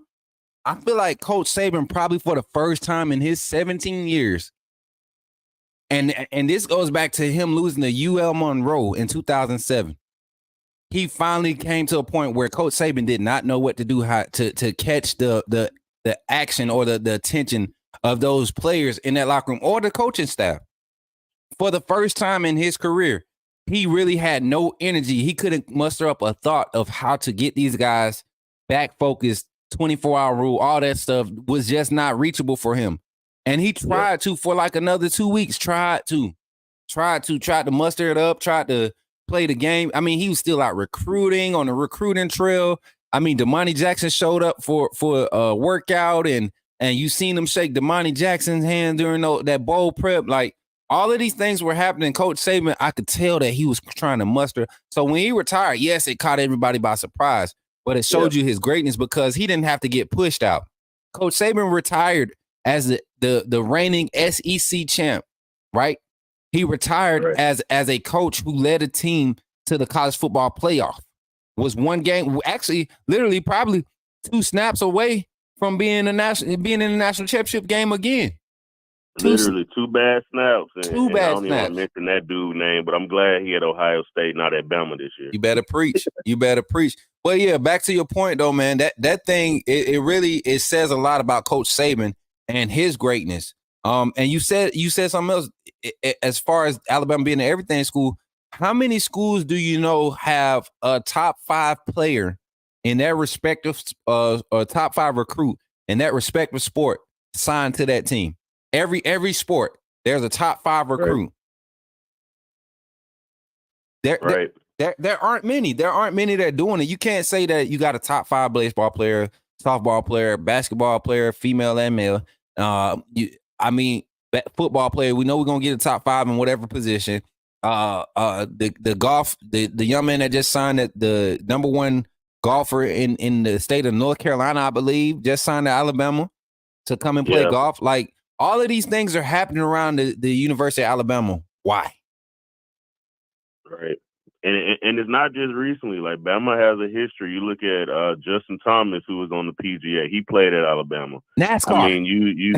I mean, you look at all kinds of different sports, man. And Bama has been filling in the professional ranks in all those sports, gymnastics, different stuff like that. Like I know I have a client of mine who is a professional volleyball player overseas. She played at the University of Alabama. Mm-hmm. So, I mean, you just look at stuff like that and what the University of Alabama is doing. That's why I just don't get this narrative from that school across the state talking about their everything school. It's like, yeah, y'all may play all these different sports, and just because your football team is trash, now all of a sudden you're invested in your swim team, that doesn't make you everything school, though. Mm-hmm. And I think our argument stands. I think we make a good argument when you just look at the personnel post graduation from Alabama. You see a lot of the football players. A lot of people, they focus on the football player success, but it's so many like instructors and coaches in other sports that came from the University of Alabama that are scattered around college sports now. A lot of Alabama alum is college football coaches now on the FBS level. College football, basketball coaches on the NCAA D1 level. Like Alabama is putting out some quality pro development, whether it's coaches, athletes, guys who are getting into this industry and having success. And it's coming from multiple programs, multiple athletic programs. So I'm more so inclined to believe that Alabama is becoming not necessarily becoming. I think we've been an everything school. I just think media exposure now is starting to bring a lot more attention to it. And with this new staff here, this new administration, you see like even the boosters, the club members are starting to evolve, man. A lot of things are starting to gain a lot of attention agendas are starting to gain attention now, understanding this is how we keep the university ahead. And if everybody knows something, Alabama alums are some of the most loyal alums when it comes to supporting the university. Yeah, man, I agree with you there. You definitely see the energy changing. You start to see more of the fan base is really starting to shift to more of Alabama things outside of football. You look at like NATO's in the basketball team. I mean, for years, probably about since the early 2000s, I feel like Bama fans have kind of been yearning for the University of Alabama to really take that next step as far as basketball. And we've seen that with NATO's. I'm glad, Greg Byrne was able to hire him. I'm glad Greg Byrne was able to get him to sign that extension this past season. And they're about to get him a new practice facility. And hopefully, the way everything is going, they'll be able to get that man a new arena. So that's just going to take him to even higher level. And I know the arena may not be, it's more of a fan thing. It's not really, I know Natos has mentioned multiple times, he would rather have NIL money than have a brand new arena. Yeah. So I get that completely because it doesn't make sense to have a brand new arena and you don't have NIL to bring in the right players. So I know get that right from that perspective. But I think eventually he's going to get enough boosters behind him, especially with this talented team Natos got coming in. That team is loaded this year. I mean, and you look at the Final 14 from last year, the only thing they really were missing was a true big man. Yeah. Because like Grant Nelson, he's better fit to play the 4. They were missing a true big man in the middle to be a true rim protector and really get in there and bang with the bigger guys, because it's like a situation like last year. You look at Grant Nelson was always in foul trouble because he was playing out of position. And so I feel like this year with us bringing in Cliff, you'll be able to use him in the middle. I feel like this team that NATO's got, man, it's a true national championship contending team. And I think when people start to see that and they start to see where this basketball team and this program is going to go, I think you'll get those boosters down there and say, okay, we're going to go ahead and realize we got Nick Saban on the basketball court. Let's go ahead and get him his new arena. Listen, and not only the new arena, man, you're talking about those endorsement deals, man, that are going to start flooding in, because Alabama basketball hasn't been the front on the front lines of these endorsement deals. It's been football. You get what I'm saying? Now let's see what type of expansions we're going to see. That Jordan-Bama collab will be the ultimate. We know we're still in contract with Nike, but we also know that Jordan coming. I'm telling you, man, and it's been a thing. Him and Nick Saban have been good friends already. They've been good friends already. Jordan and Phil Knight already. We all know that whole background. That's who started Jordan. Yeah. So I think it's realistic, man, and it just goes to show you. And just because we got Jordan doesn't make it separate, because Michigan has Jordan. I think Florida has Jordan right now.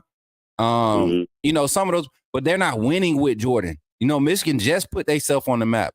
Jordan get attached to Bama. That's a whole different brand, man. That's a whole different breed. You talking about basketball with the basketball team coming up, man? It's one of those things, man. The writing's on the wall. I'm gonna ask you this too before we get way off topic. If you had to give somebody their props right now outside of Alabama, if you had to give them props about being a school that really can, you see them being relevant in just about everything. Anytime you turn on college sports or athletics, what school right now, and it don't have to be SEC, it could be anybody. What school right now gets your attention and you could be like, okay, they would have a claim or they would have an argument to say that they're the everything school? I'm going to go with a little bit of a dark horse because like when you mentioned that, I thought about your Texas. But it's a sneaky school that's kind of a rival of ours. But you look at them in every in a lot of sports, they're pretty relevant. Excuse me. I'm thinking about LSU. I mean, you look at LSU, they're consistently good in football. They may not always be like national championship contender in football, but they're not trash in football. They had a run going in basketball. Their track team is elite. I mean, they have an elite level track team. They're pretty good in baseball. I think about LSU. I know a few years back, I probably would have mentioned Florida, but the way Florida's football team is going right now, I can't mention them as an everything school right now. But a few years ago, I probably would have said Florida, because Florida had a lot going. I mean, you look at it, I think they were one of the first schools. They were winning a national championship in football and basketball one year, I believe, when they had Tebow and then they won with Billy Donovan in basketball. I With think it was Noah and around them the same boys. year. With Joakim Noah and all them boys. Yeah. I would say Yeah. I would say Texas, man. I would say Yeah. if I had to pick somebody like right there, and I could see LSU too. But Texas, man, you talking about baseball, softball. Texas also always keep a solid track team. I mean, I think they had 2 or 3 guys in the Olympics in 2000 and was that 16? I want to say Texas had 3 representatives for the Olympics. Track, gymnastics. I mean, we know what they do in football traditionally, and how Steve Sarkisian has their program coming up. I think Texas and basketball, Texas is always going to keep a solid basketball team. Even before NIL, I can't wait to see how NIL helps them. I want to see how that, because Texas got some hoopers too. They can really lock down the state now. Yeah, they do. They really can lock down the state now. They can really be homegrown, kind of like Bama used to be for football. Be homegrown and compete on a national level with the talent they have in state at Texas. But yeah, man, and it's crazy. You see, nobody's really talking about, and I saw somebody put UCLA. I don't think UCLA is an everything school right now. Like they for basket, they basketball team was for like in the 60s, but as of recent, it's still just riding that, like kind of like a lot of blue collar schools. You get what I'm saying? Yeah. A lot of these blue collar schools, they're riding history, and history is running its course. If Coach Saban and Alabama dynasty is getting phased out, what do you think is happening to 01 Miami? That claim. What do you think is happening to Nebraska, the USCs, that junk is 20. We're 20 years removed from Reggie Bush next year. Think about that, bro. We're 20. Right. That's crazy. Davin, listen to what I just said, bro. Myself, you a 90s kid, or you a few years before 90? No, I'm a 90s kid. Myself and you and myself, we will be close to 25 years removed from Reggie Bush playing college football. Yeah, man. No, 20 years. 20 years. I'm sorry. 20 years, y'all. Yeah. That's crazy. It's crazy when you sit back and think about how fast time flies. Look, I'm over here doing the mind blowing thing. 20 years. I could remember watching Reggie Bush in 2004, 2005. Yeah. I remember that Texas USC national championship game. I remember cheering for Vince Young because I wanted the underdogs to win. Like, I remember that. Him and what was the running back name? The backup behind Bush? No, not Bush. Bush and Lindell White. I remember those two. Yeah. Who was Texas's running back with Vince Young? I forget. Oh, what was it? Cedric Benson? No, it wasn't Benson. It was a little bit later. Okay. Yeah, Benson was a little bit after Bush. I can't remember, y'all. I can't remember. But I know Lindell White and Reggie Bush was getting a lot of attention. Matt Leinart, it wasn't Benson. I thought it was that's what I was going to say. I thought it was Jamal Charles. Yeah, it was Jamal. You're right. Yeah, I think Caleb said who I was going to think. I didn't want to be I didn't want to be wrong again. That would have been 2-2 for me today. I didn't want to be wrong again, so I'm gonna just be being honest. I'm being authentic right now. I ain't want to be wrong, y'all. Hey, and Moon Rocket, yeah, he just got that hype. And but yeah, man, that's crazy. We're about to be 20 years removed to Reggie Bush, so there's a like with all things, man. Everything runs its course, and UCLA, a lot of those blue blood, Mr. Moonrocker in the chat, all these blue blood schools, man, they're starting to run their course, and you got teams like UCF starting to become a high commodity. Cincinnati. Georgia is now becoming more relevant nowadays. They traditionally have always been in the mix, but now they're like a dominant powerhouse. Texas. Shoot, will we dare say Oregon? Yeah, I mean Oregon is always there in football, and then they got a really good basketball program. And I mean, you look at I mean, I think Smook, and not to, take the phone call even longer, but I think really what we're seeing is the impact of NIL and this conference realignment. Mm-hmm. You're not just going to be able to get by on brand and tradition. You got to bring something to the table. I was watching a interview on Caleb Williams' dad, and he talked about his recruitment. And he was kind of like, schools were coming in talking about their tradition, their fight song, and their colors. And he was like, I don't care about any of that. Can you get my son to the NFL? We're in a different era. These kids' parents don't care about all this tradition, all this other stuff. They're looking at, hey, who's going to develop my son as a man and get him to the NFL? I don't care about what y'all did in the 1983 Citrus Bowl. I could care less about that. Talk about it.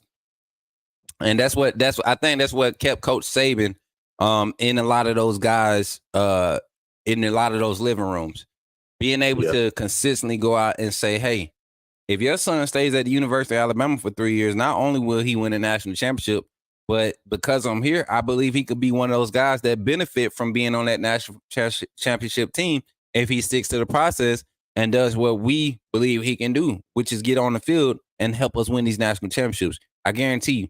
And after 6 years of being a coach and winning being a coach at Alabama and winning 2 in his first, he won 3 in his first 6 years. 3 national championships in his first 6 years. It was kind of like that's what the rest of his tenure rode off of. That's what the rest of his tenure rode off of. The fact that every 3 years, your child could possibly be playing for a national championship. NFL scouts are going to be at my bowl practices. My get what I'm saying? Like that's what you want. Even if your son is not a starter, for those 2 years that he might not be the guy, he's going to be at practice, and some scout may be there and be like, man, who is that kid? Why is he not playing? And that's what happened. That's what set it up for guys like John Mechie. You get what I'm saying? Like, as a recent, John Mechie wasn't the go-to guy for 3 years, man. For 3 years. And even the year when J-Mo came, he wasn't the primary guy then. Yes, he had the most reception, but he wasn't the primary guy. He built the stock up being a spot guy. And guess what he's going to do in the league? He's going to do the same type of thing in the league. He's not going to have to be he created value for himself being a reliable second option, reliable third option with first option talent. So, I mean, that's just one of many, many situations we can kind of highlight with Bama and just developing guys, putting them in the league. And like you said, that's becoming the most important thing for all athletic programs. How can you get my child now? Not just to the league, but how can they benefit now, just in case they don't make it to the league? Is your school got the TV time? Right. But that's where we at with it, man. So, Davin, anything you want to say? Anything else you got for the family before I let you get off the line, man? Then we go jump into some official visit news and some insider stuff that we're gonna set up for our segment tonight. Yeah, man. I know we had a little bit of HBCU flavor this morning, so I wanted to mention some because I know we having to meet up with the Georgia game, but I'm from Birmingham. I'm always gonna represent for my city. Always gonna rep my city, no matter what people try to say about it. I love my city. Every year, man, we got the Magic City Classic, and there's nothing like the Magic City Classic. And I tell everybody that. It's big in my household because my mom went to state, my dad went to A&M, so it's been big for me since I was a little kid. So AAA, that'll be a good meetup too. I'm telling you, Magic City Classic meetup, a HBCU flavor, give something a little bit different than the Bama games. Just wanted to throw that out. Already know, bruh. And when I say we working on it, because my family, I'm telling you, my parents in here right now. And I think you know that too, Tavares Jackson. That's my first cousin, man. Rest in peace, Tavares Jackson. Yeah. But that was something when we got back to the South in 1999, early 2000, or was it? No, it was 2000, 2001. When we got back to Georgia, well, we got stationed at Fort Benning. I think one of the first things my family did that fall was the Turkey Day Classic at the Crampton Bowl. And when I say that was my first experience of HBCU tailgate classic, the parade, the battle of the bands going into before the game, the battle, the drumline battle after the game in the parking lot, the drum major dance offs, all that stuff, bro. That was an experience like no other. Yeah. It changed my life. And from that day on, I knew I wanted to be in the band or I wanted to be a drum major. And I never made it into anybody's band because I played football. But All-Star Band was definitely fun in the Tri-City area. If y'all was Tri-City All-Star Band, y'all know what I'm talking about. Yeah, man. I tell people it's always a move, man. It's always a vibe, man. Like if you never experienced a HBCU classic, and then like I said, the Magic City Classic is the biggest one in the country. Like it's, for the people that haven't been, you definitely should want to come down to Birmingham and just experience that, man, because it's like a once in a lifetime experience. Like you mentioned, Smook, the culture, the band, the food, it's just a vibe every year, man. Food, man, I'm telling you. So, Albany State versus Fort Valley. That's another classic that I love to go to. It's in Columbus every year. Fort Valley, Albany State. That one right there, that's when you get all the Southeast Georgia country in front of sticks, folks, everybody.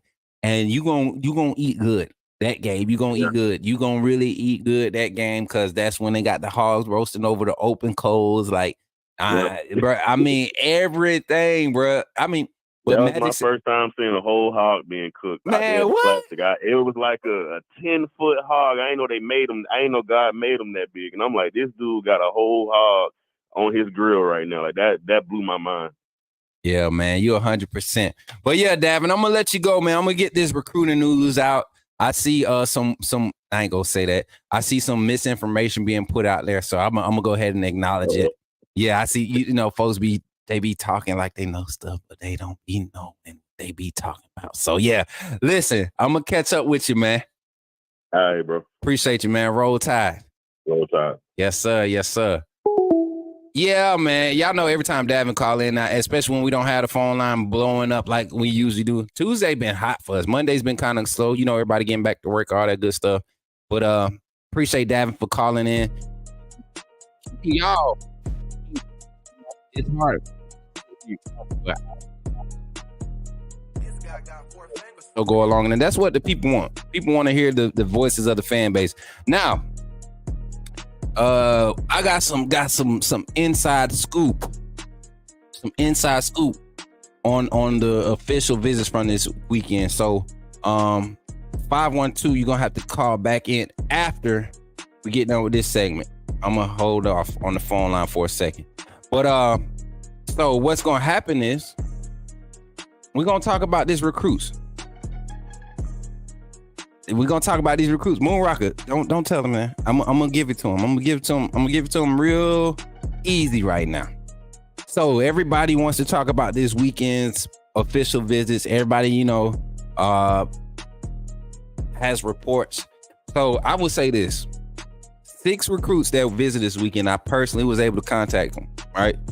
One person that I'm excited about, one of these recruits that I'm very excited about, Keelon Russell. Everybody has been talking about Russell, what they think they know, why he ain't commit, Listen, you're not going to get a commitment from any of these recruits that's taking officials in the month of June until they're done taking their official visits.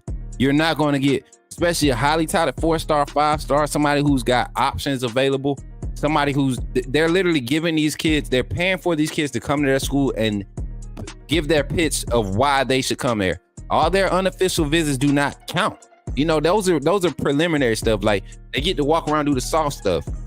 This is where they get to engage. This is where the family gets to get engaged. The families get to see the perks of being a UGA parent, a Bama parent, whatever. You get what I'm saying? This is the weekend. And so shouts out to my brother, Big Smitty.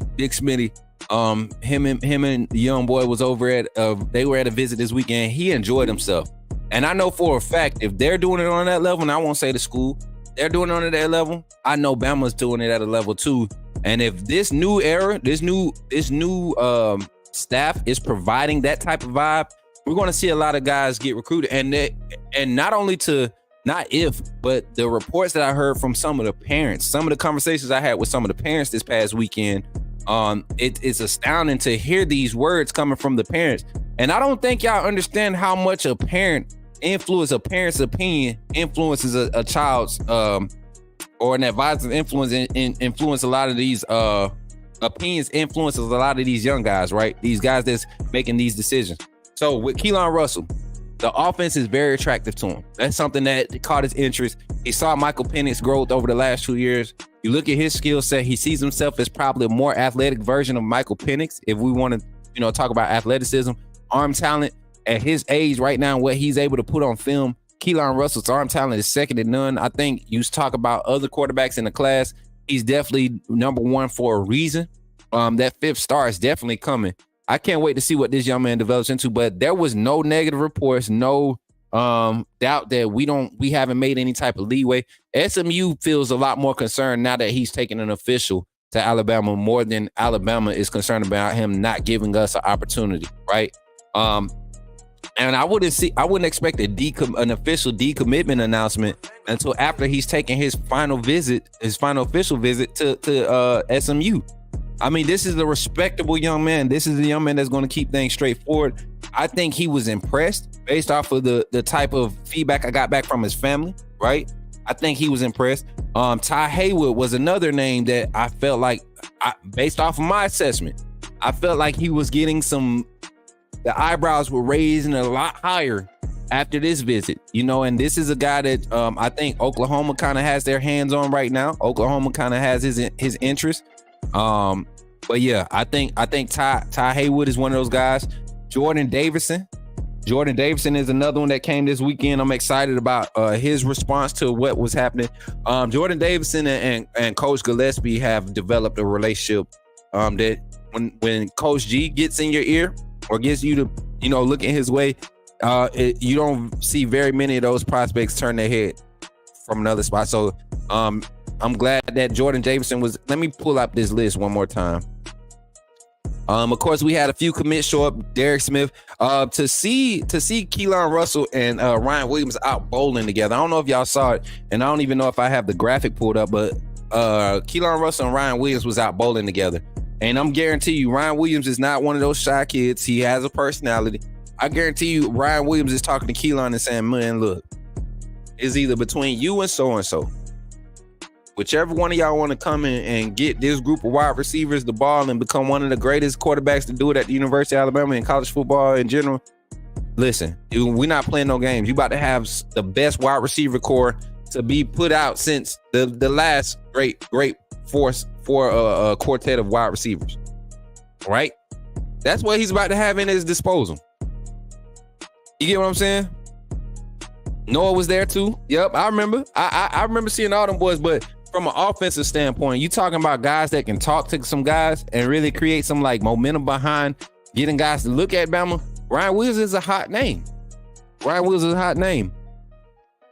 And then it was crazy. We had, to open the official visit season, we had a UGA commit on campus this weekend. And I don't know if I'm saying his name. Is it Jaden Perlott? That kid, Jaden Perlott, I like him. And I think his interest in Bama is starting to rise a lot. Jordan Campbell. I need you to hit me up, Jordan. I need you to hit me up. You be so that way with your information, man. Stop doing that. We don't like that here. I don't want you to be one of those guys. You know what I'm saying? Hit me up, man. I can put you on some stuff. Shout out to my guy, KG, man. It was good talking to him this past weekend. KG put me on a lot of information. And that's a well-connected resource that I want to continue to use. And man, he's open about talking to people about the ins and outs of what's happening around some players that Alabama is targeting. When those players are proven, I've done a good job of building these relationships and really establishing like the authenticity of what we're bringing. So it's not leaking information. These kids have already done their interviews. They've kind of shared what they wanted to share with certain outlets. And that's why I come after those guys, because I don't want to feel like I'm taking anybody else's content or anything. That's why I try to work hard to talk to these guys. And everybody that I spoke on, I talked to them personally. So I'm glad that we're able to get there. What's good, Zach? Man, listen, you missed this phone call segment. Go down to that Caleb King. Caleb King comment. Some on three guys think Texas will lure Keelon in and Bama gets KJ Leslie after we pivot.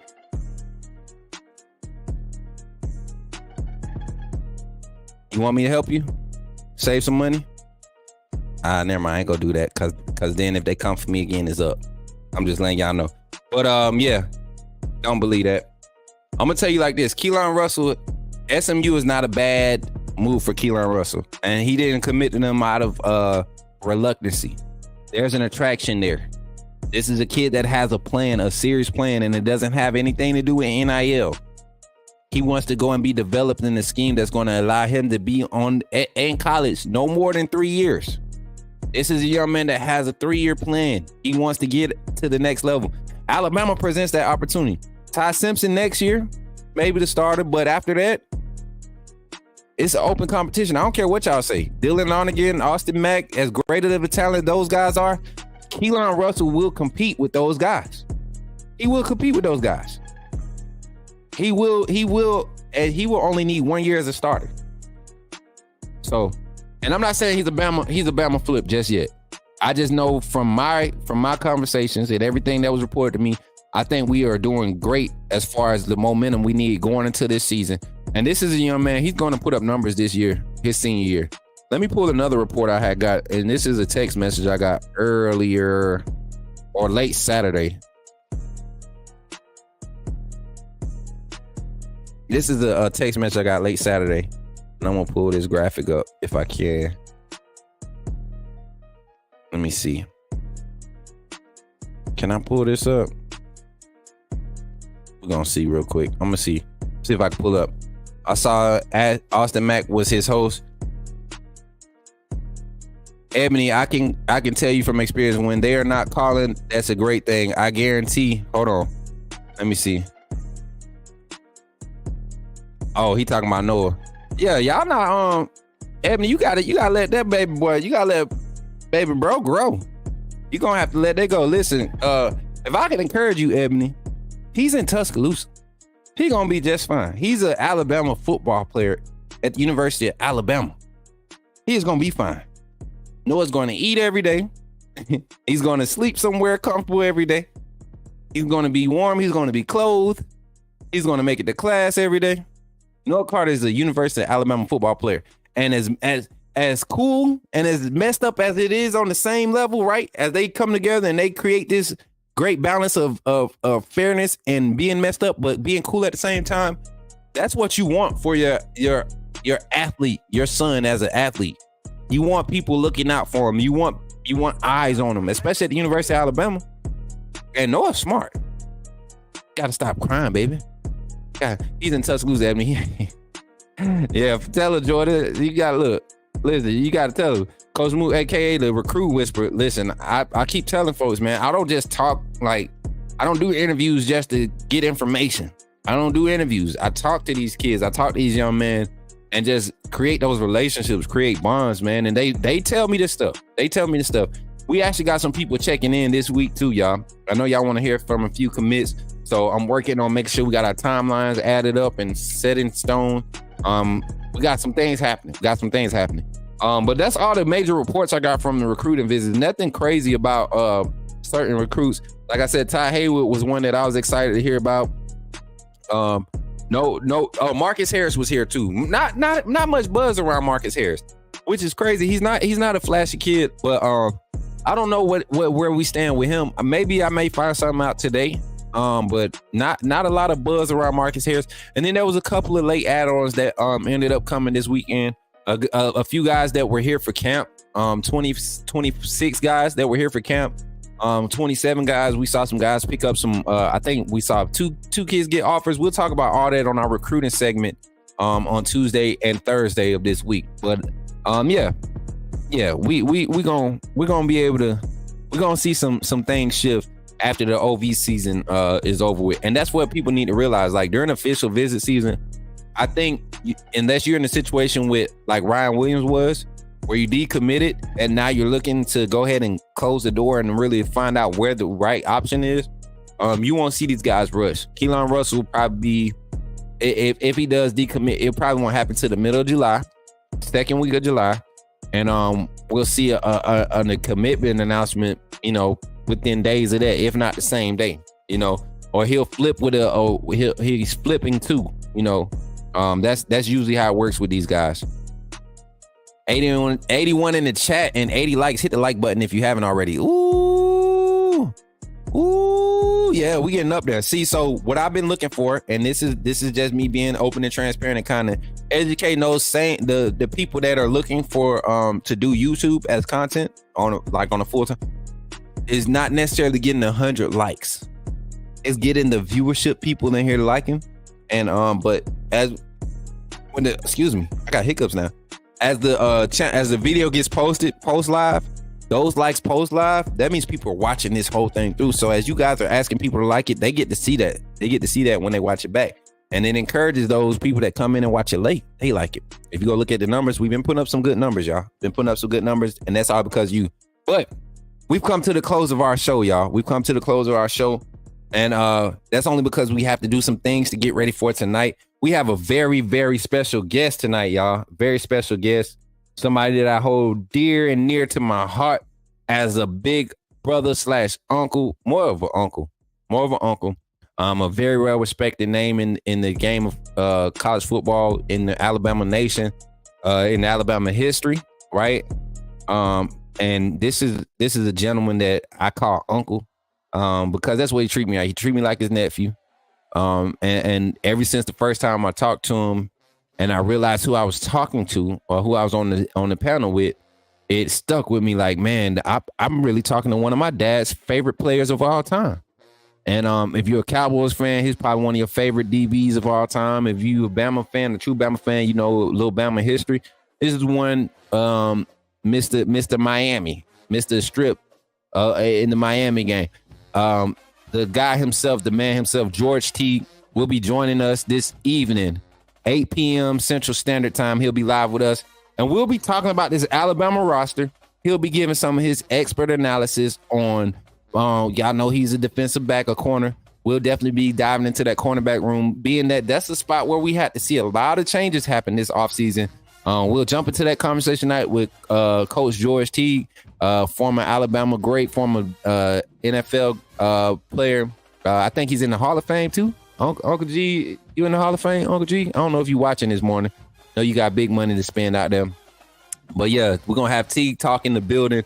Shout out to Coach Al Sanders. We might be having another panelist on tonight too. Another guest was able to talk. If y'all do not know yet, myself and Ryan Fowler, we have been, since the day we met in person, have been in just having nice conversations here and there. And he's definitely in support of helping the channel grow. So that would be cool that we have the Mr. 100.9 Ryan Fowler on as a guest panelist with us. And then as you all know, Rodney Orr will be coming through again this week. We'll be talking some recruiting with Brody Smook and Rodney Orr this Thursday. We got some recruits lined up to come on Thursday night. Names will be announced Wednesday. And this week is full. We got a lot of energy this week. Don't forget to RSVP for the Coach Smook Outside with Coach Smook tailgate event, right? Don't forget to RSVP. If you haven't already, get in there and do it. We have 7 slots available, right? We got the number set at 75. So right now we got 7 more slots available. Get in there, RSVP. Ticket sales go on sale June 15th. So be on the lookout for that information. And then where's the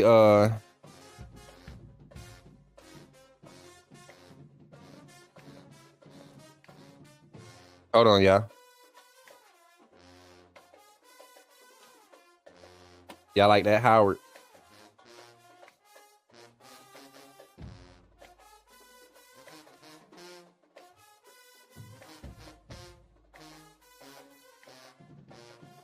All right, and then don't forget, if you want your picture on the banner, y'all, I'm gonna put it full screen for y'all. If you want your picture on the banner, AAA fam, you have to be a member of the channel. You have to get your birth certificate, and that video that we showed earlier shows you how to do all that.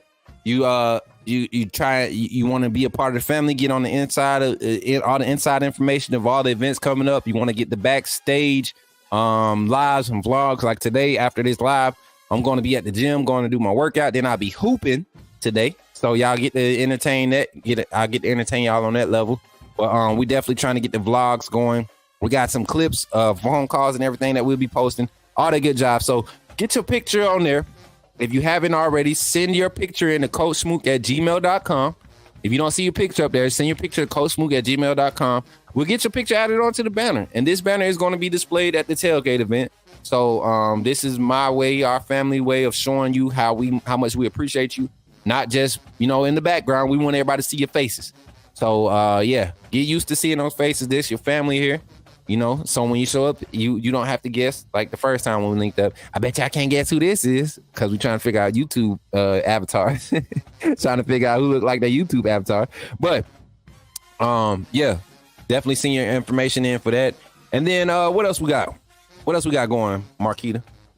I think that's it. We got the show tonight with George T. Y'all keep KT, the manager, boss lady, keep her in your prayers. She's on her flight back from Mexico. Went down there and had her a good time, her best friend. So y'all keep her in your prayers. Keep my family in your prayers, man. Like I said, y'all know I got to see my kids this weekend, so I'm excited. I'm gonna be able to spend some time with them again before they go back to Virginia. What else, y'all? It's a lot going on, man. It's a lot going on. A few announcements that I can't make right now, but be ready for some huge announcements, some major content being produced. And I love y'all, man. I love y'all. Love y'all for what y'all do. And here you go, man. Yeah, because I love y'all, I just want to say, catch y'all on the next one. See y'all tonight, 8 p.m. Central Standard Time, 8 p.m. Central Standard Time. That's 9 Eastern. Y'all come in with the vibes. Get ready to support Coach George T of Teague's Take, man, the former Alabama great. And I can't wait for y'all to be a part of this, man. I can't wait. All right, y'all. Y'all be easy, man. It's your boy, Coach Smook. And I'll catch y'all on the next one. Roll Tide.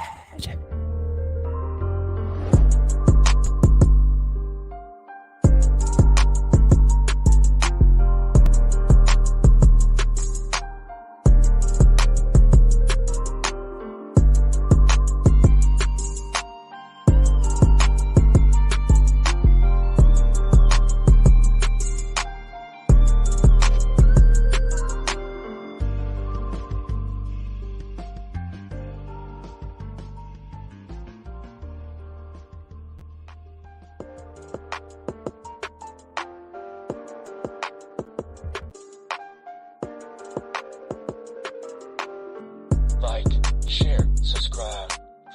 Cause you know we keep it live, yeah. Like, share, subscribe. Cause you know we keep it live. You know we keep it live. Like, share, subscribe. You know we keep it live. You know we keep it like, share, subscribe. You know we keep it live. You know we keep it live.